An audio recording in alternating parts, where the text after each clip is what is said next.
As a teacher for 22 years in Des Moines, Iowa, where I see children with some of the highest amounts of poverty in the state, I can tell you that funding of schools has a huge impact on those kids' lives and their futures. I'm not only talking about my son, my stepkids who go to Yankee, but I'm also talking about all those kids I teach, including kids who sleep in cars at night because they're homeless. They all need support. We have to be bold. We have to talk honestly about the tax policies in the state.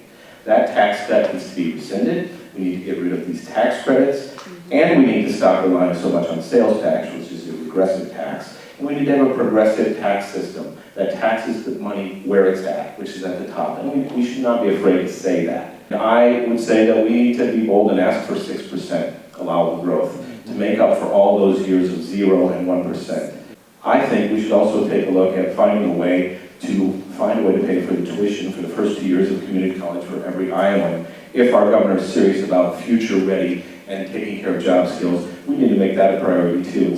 One of the things that we have to just be honest with is asking people to voluntarily not pollute is not going to work.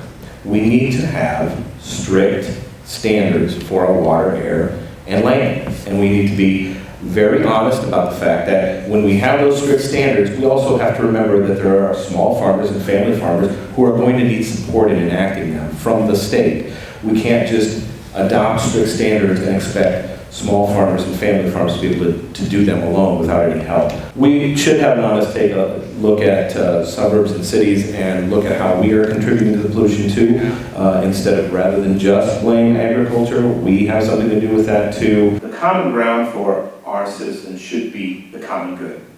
As a progressive, it's part of my responsibility not to just give them a laundry list of all the programs I'd love to finance and pay for if I could. We need to talk about the fact that you have to have revenue to invest in those programs, and how do we get there? The biggest issue I have is we need to find a way to get our citizens back involved with believing in something called the common good. When I think about this kind of bill, we lose more than just the labor that we are all benefiting from all of the hard work that's being done in this community. What I think of is, I think of Brenda, one of my former students, who is a DACA child.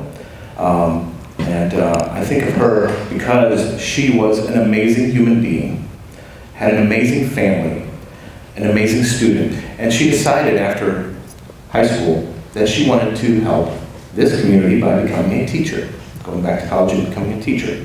But because of the policies of our federal government and its supporters here in this state, instead she's leaving the country and moving to Europe. And we are losing out on having an amazing human being teach our children.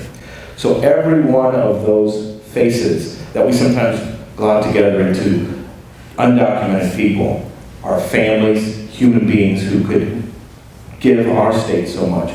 And these kind of laws turn them off, turn them away, and we are losing out as a state. So repeal the damn law. Give those people who are giving us so much a path to citizenship. And let's vote for this. Let's take a tough look at our Democratic Party. I think we became a little obsessed with leaning towards satisfying professionals and forgetting about the working class folks that our party used to be about.